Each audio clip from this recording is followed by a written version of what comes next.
Hello everyone, আসসালামু আলাইকুম। আপনারা সবাই ভালো আছেন আশা করি। আমিও ভালো আছি, আমার ফ্যামিলির সবাই ভালো আছে আলহামদুলিল্লাহ।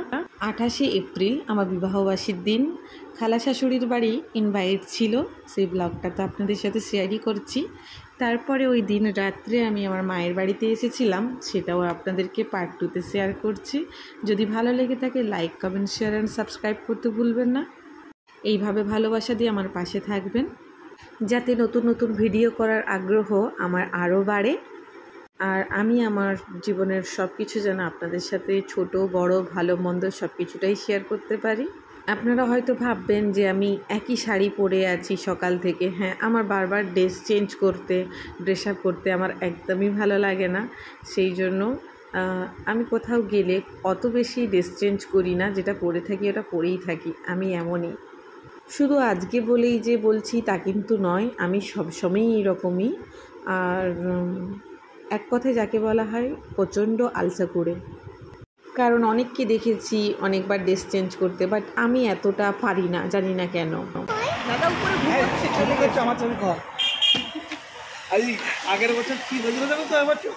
আগের বছর কত কান্নাকাটি হয়েছে। আগের বছর 5 বছর মানে এই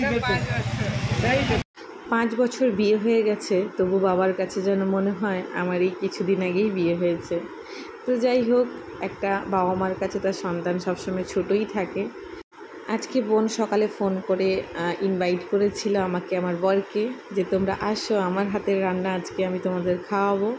তো ওদেরকে বললাম যে আমি খালা শাশুড়ির বাড়িতে ইনভাইট আছে, বলে কোনো অসুবিধা নেই, আমাদের প্রোগ্রাম তো সবসময় রাত্রেই হয় তুমি জানো। আমি ভুল করে উপরে চলে গিয়েছিলাম, তারপরে ভাবলাম না রাত হয়ে যাচ্ছে, আগে দাদু দাদির সাথে দেখা করে আসি, তারপরে উপরে যাব।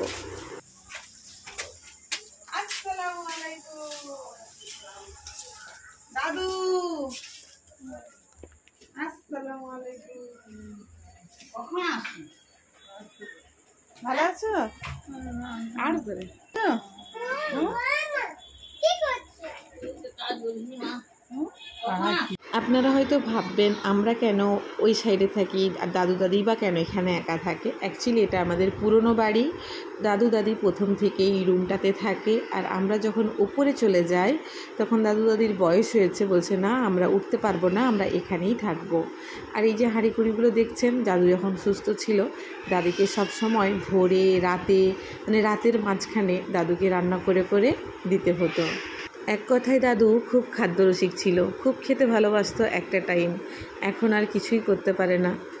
দাদুর এই ছোট্ট রুমটাতে এমন কোনো জিনিস থাকতো না যে দাদুর কাছে পেতাম না, কিন্তু এখন অনেকটা হালকা করে দিয়েছে দাদি।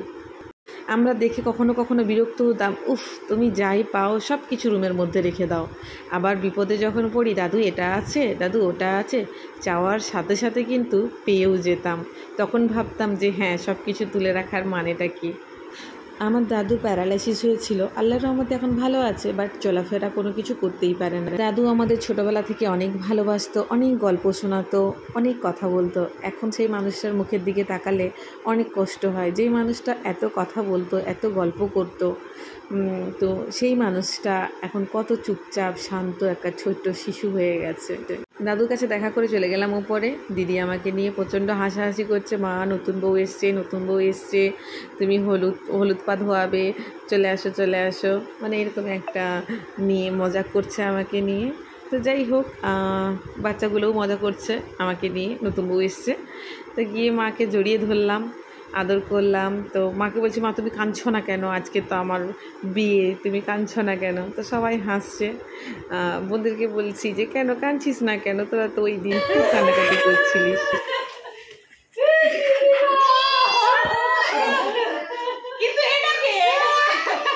What is this?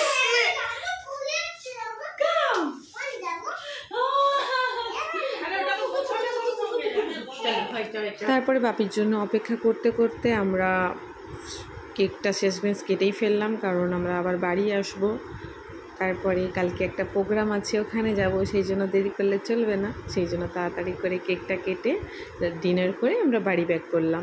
এখানে রুহিকে একটু আদর করার চেষ্টা করছি, বাট রুহি কিছুতেই আমার আদর খেতে চাইছে না, কারণ আমি কোনো বাচ্চা দেখলে প্রচণ্ড টিপাটিপি করি। হয়তো অনেক বাচ্চা টিপাটিপি পছন্দ মাঝে মাঝে করে, আবার মাঝে মাঝে করে না, কিন্তু বাচ্চা দেখলে আমার না টিপলে আমার ভালোই লাগে না। চলে গেলাম ডিনার করতে।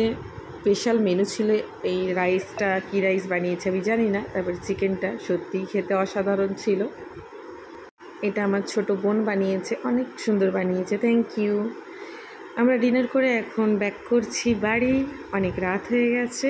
সো ফ্রেন্ড, আজকের ভিডিও এই পর্যন্ত। যদি আমার ভিডিওটা ভালো লেগে থাকে like comment share and subscribe করতে ভুলবেন না। আর আমরা বিবাহবাসীর পরের দিন কোথায় গেলাম জানতে হলে অবশ্যই পার্ট 3 দেখতে হবে। সবাই সুস্থ থাকবেন, ভালো থাকবেন, আমাদের জন্য দোয়া করবেন। আল্লাহ হাফিজ।